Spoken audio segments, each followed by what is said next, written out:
Welcome to Brian Says. Before I begin this segment, I have to apologize for the delay in posting for my many viewers. Since the last posting, some truly amazing things have occurred. When I say amazing, I really wish that they were. I just find it that it is amazing that our society has moved to such an extreme and that it is now acceptable to classify people as less than human. People who pay their taxes, contribute to society, go to school, they are now seen as in our largest society by certain individuals who are making laws as less than human. In Idaho and other states, nationwide, all over the place. What was left once unsaid is now being said out loud repeatedly. I will address this point more completely on the second part of the segment. Today, Brian says, let's look at working for IDOC as a security officer and what that entails.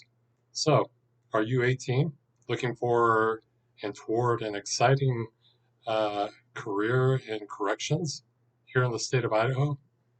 I just have one word for you: don't. Before I get started, however, let's address IDOC corrections officers who are competent. There are quite a few out there.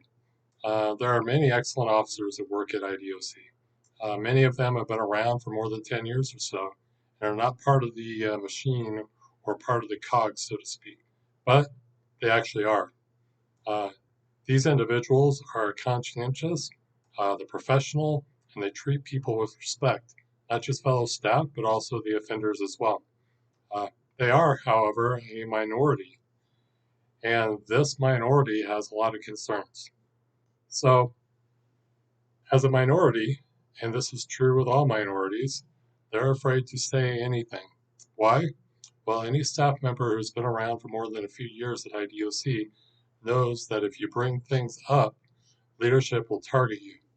And once leadership has targeted you, they will retaliate against you, isolate you, and punish you.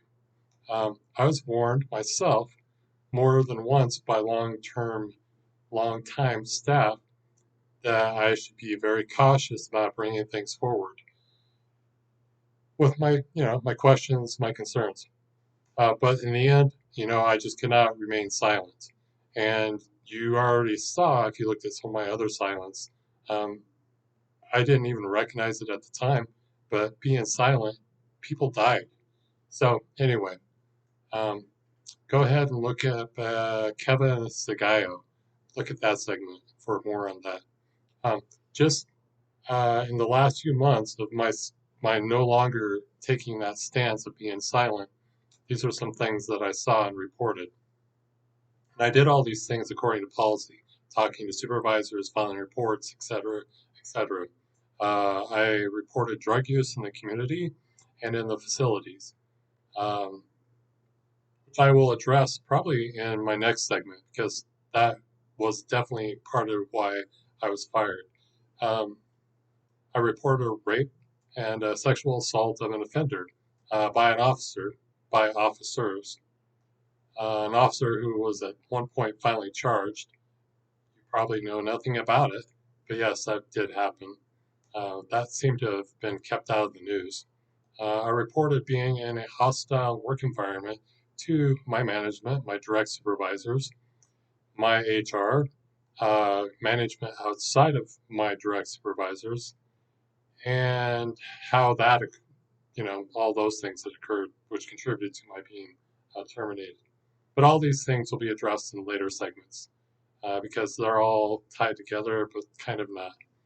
Today's segment, however, is why you, as a potential or are working, why you should not work as security for IDOC, or really any position, to be honest.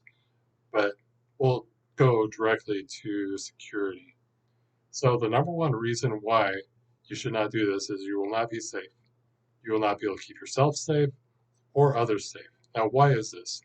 Well, if you are the perfect candidate for IDOC right now, you are most likely under 21. And first of all, that is just a recipe for disaster. If you're under 21, you should know a few things. First of all, you should ask yourself, why would IDOC hire people under 21 when the standard for any sort of law enforcement officer is 21? So you're 18, you're 19, you're 20, they're willing to waive that requirement. Um, did you know that until recently, IDOC required that you have a high school diploma and possibly, preferably, some education, college level classes behind you? Why do you think that changed? Um, when leadership first changed that requirement, they said they were raising the bar. As you can imagine, staff kind of made fun of that because the reality was they lowered the bar and they lowered it by a lot. So not only can you be under 21, you don't even have to have a GED. You basically, oh, well, they might want a GED, but I doubt it. They want anybody who is breathing. And if you've been following the news at all, you've probably seen there's been riots out there. Though they've tried to keep that quiet, there's been deaths out there. There's been assaults on both staff and offenders. And this is a result of people coming in who are not trained, who are not old enough, have no education. And let's be honest, you probably should be smarter than the ones you are going to be looking after. And if you're not, well, you're an ideal IDOC staff. They definitely do not want you to be smarter.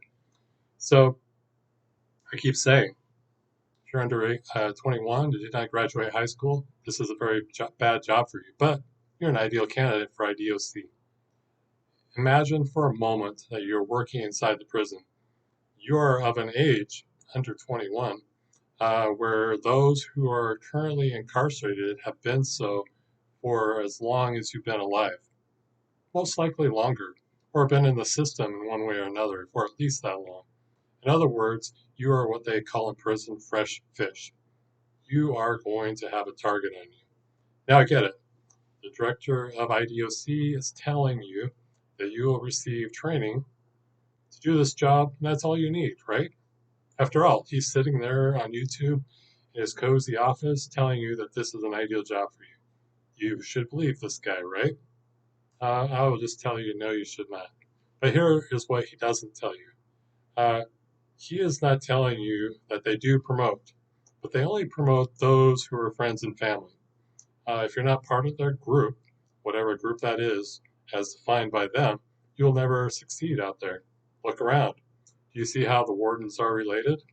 Do you see how the corporals and sergeants all seem to be hanging out together a lot because they're dating? Weird, huh? So good luck on that one. Maybe you're dating somebody. The term is incestuous. Also, cronyism and nepotism all also fall into all of these categories. After all, that's how the director is in the position he is in. He's certainly not qualified.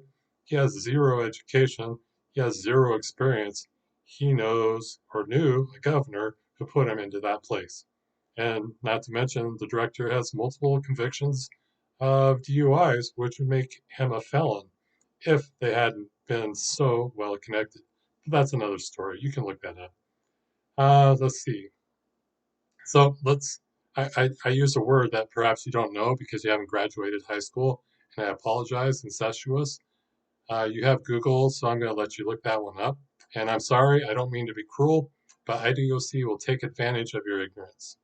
They'll take advantage of you, they'll use you, and they will spit you out. And if you somehow make it to year 2 or 3, you'll only do so by compromising who you actually are, what you believe is right, and you'll find that you're not much better than those who are actually incarcerated, which at that point, you're lost. So, have you learned or done any OJT yet? If so, have you asked about the CERT team, what that is? Well, most riots or disturbances that have happened recently in various prisons out there have not had enough staff to fulfill the CERT team. Why? Well, ask that while you're out there. So who's been responding to those disturbances? Sergeants, captains, corporals, lieutenants, all the important people because they don't have enough staff. Yeah, that's what's going on. So by now you're probably asking yourself, why is staffing such an issue? This is the question you need to ask. They are offering bonuses to start, right? They're offering training. They're offering good pay and benefits. you'll be a state of Idaho employee. You'll get to have PREA. So have you discovered what the answer is yet? So the answer again is that they do promote. If you came in because you know a well-connected person at IDOC, this segment is not for you. This is for everyone else but you. If you came in and know no one else other than the person or people who hired you, this is your segment. So you should be aware and beware. Now, as you may or may not be aware of, there was a recent death of an inmate. This was a man who was there for a DUI and is one who struggled mentally. Uh, he should not have been at the prison, first of all, but the way things work in Idaho and the way things work with IDOC, this is where they placed him. At the very worst, he should have been on what's called a rider, but they couldn't even do that for the guy. So IDOC, because of this guy's mental illness, intentionally placed him in a very dangerous place. His family has been asking that there be changes with how things operate within IDOC. The tragedy is not that he died, not that people continue to die out there. All those changes that this family is asking for, they're already in place. Education, the ability to change DORs, the ability to modify things, the ability to move people, the ability to collaborate and make people safe. Those are all there within the fabric and with the structure of IDOC. The reason why this isn't working is because they have people who are not trained, people who are incompetent intentionally. And if you do say something, well, you'll see how this all works out. So why did Milo Warnock die? Well, this is what happens. So let's say in his situation as a staff member, you notice what's going on with him and you say something. Well, this is what happens if you say something. They will target you for speaking out to assist an offender, and other people will have problems too. In the case of Milo Warnock, he did nothing wrong in prison. He did what he should have done. Staff could have fixed the issues that he was having, and instead they made things not just a little bit worse for him. They made things they made things so bad that he lost his life. That's inexcusable, and that is on IDOC. I know firsthand, and I know I'm repeating myself here, that if you say anything, that this creates an issue immediately because staff is not trained, and instead of collaborating on treatment and safety, staff takes questions as a direct assault and insult to themselves. So if I was saying, hey, Milo is having this issue with his medication, we need to change it to the AM instead of the PM, I would be given a warning from my supervisor to stay in my lane. If I was a case manager saying anything, if I was a CO saying something, they would say, "Why are you care? What do you care about this offender? Have they compromised you?" This is how they operate. So again, I will specifically address this when I have my segment on what happened when I was reporting drugs in the community and the facility, so you can get a better feel for how this works. Milo Warnock was an innocent. He should have never have been in prison. Let's just say that quite simply. His mental illness made him what is called a compromised adult. Um, and IDOC put this innocent in the same walls, within the same walls, of those who are violent and exploitive, with zero care for his safety. And when I say with these same walls, not just the offenders, but with staff too, because they're just as complicit in his death. This is not just a lack of training or incompetence. This is by design, future CO. They do this on purpose. Uh, if this would have happened rarely, that would be one thing, but it doesn't happen rarely. It happens all the time. So go ahead, speak out about what you see what happens, see how your supervisor is threatened by you asking questions. I have tons of stories about that. This is your new environment, one which is hostile to you and your family. Oh, you may have also seen the recent blip about a probation officer accused of extortion. This is also part of the same group of people that you're going to be working with.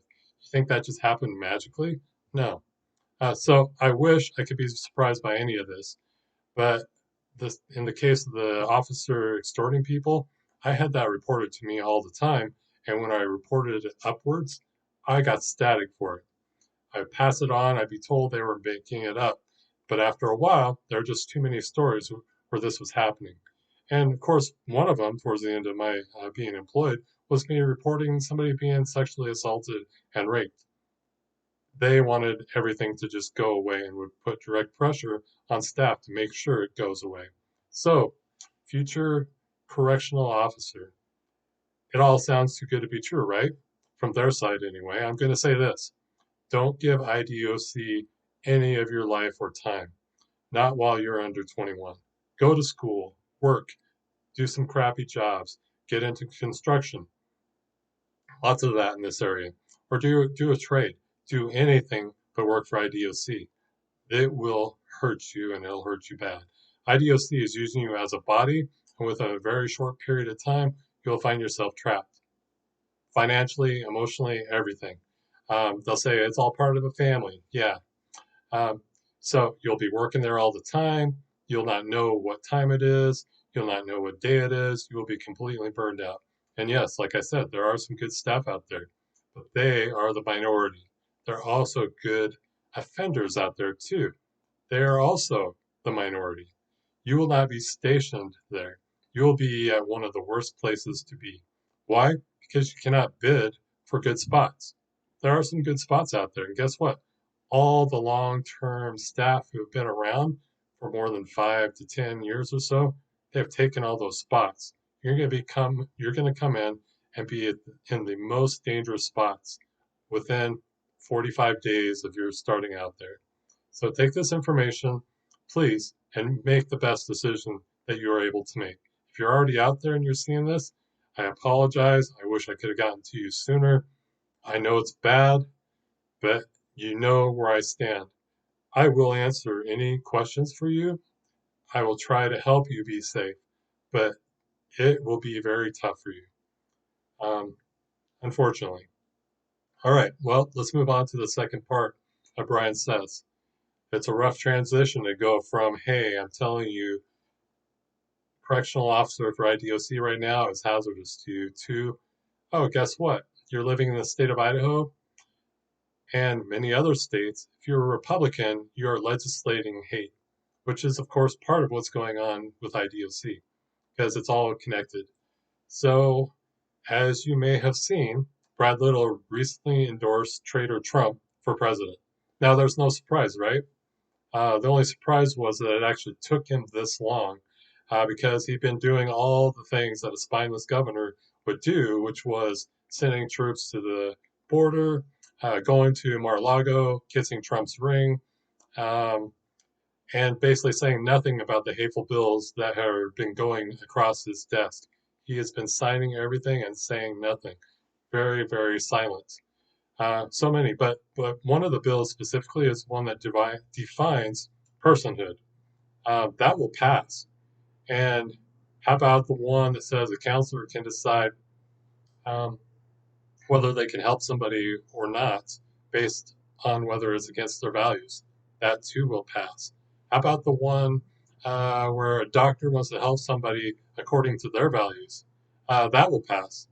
Oh, wait, no, that won't pass. In fact, that will be illegal. So, in the past few weeks, there was a Republican I want to point out who called anyone who's not male or female filth.